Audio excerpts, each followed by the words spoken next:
And now live from Laurel, Maryland, home of the NSA, it's snack time.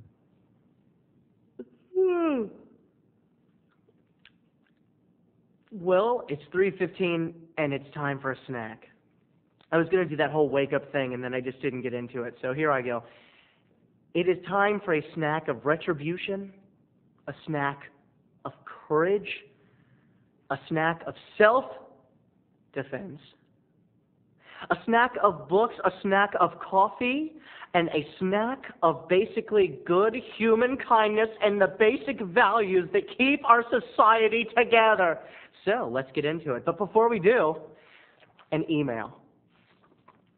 This one comes from Eric, and Eric calls himself Bix Wigglesworth, and I just want to give a shout out to Eric and say, Eric, I like that name. For some reason, I just kept repeating it to myself before we began. Let's do it together. Bix Wigglesworth. Bix Wigglesworth. Okay. Hey, Terry, can you say cunt, fuck, and shit on the internet?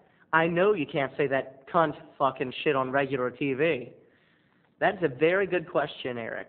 That's a very good question, and the answer is unfortunately no. Let's get on with the program. Like I said, it was about coffee and it was about books. That's right, Borders Bookstore. You love it, I love it, and if you have a Borders in your neighborhood, you probably go.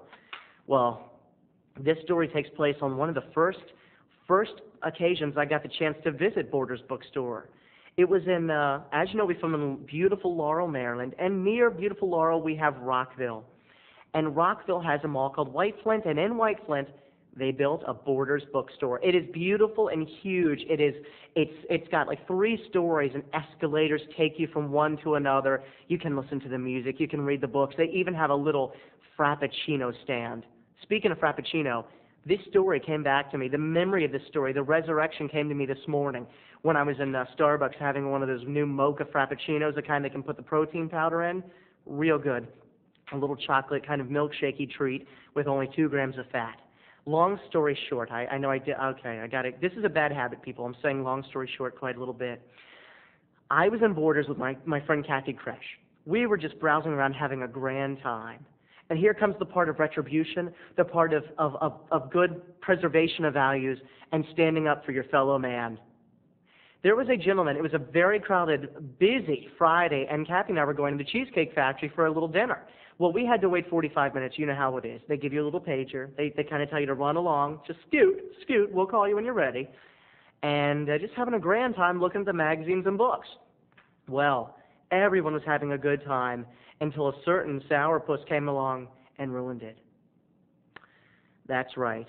She came in the form of a Fran Drescher-esque, a young, I would guess, 27-ish, 26-ish Fran Drescher-esque fashion bug.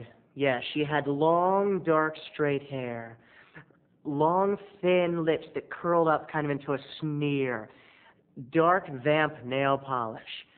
She had a very thin Monica Lewinsky feel about her, and you could just feel the evil brewing in the air that surrounded her. And she was holding between her hands, cupped against her pinstripe suit, she was holding 2 Borders coffees. Yes, lids on, and she was sashaying down the aisle of Borders. Very sassy, working that runway, just going with the coffee. And she was just, no one was going to stand in her way. She had the type of personality you just don't get in her way. Anyway, this poor guy, this older gentleman who just looked like a very nice, helpless music teacher, he started backing up because he was looking at the title of a book, and, you know, he must have been nearsighted. He started backing up into her aisle, and I could see it in slow motion. He's backing up. She's coming with the coffee, talking to her friend. He's backing up.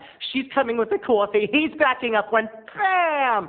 Nothing happens. They don't even hit each other. But here's the funny part. He scares her, and in front of all of Borders, she goes, oh my God, oh my God! And everyone in a 20 to 30 foot radius stops what they're doing.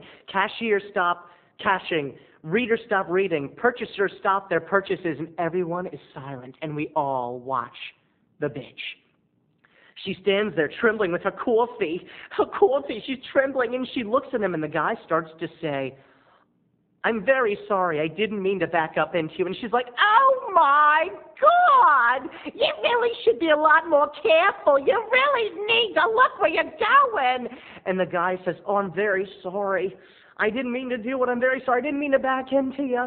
Oh, please accept mine. She's like, oh my God, you really need to stop what you're doing and look where you're going. You could burn me or spill coffee all over me. What are you thinking? And I turned around, and I'm a nice guy, people. You know that. I turned around, and I couldn't help myself. I went, oh, it started in my belly, and it worked up, and I said, you bitch. That's right. I turned to her and I called her a bitch. And she went, and everyone looked at me and she said, what did you say to me?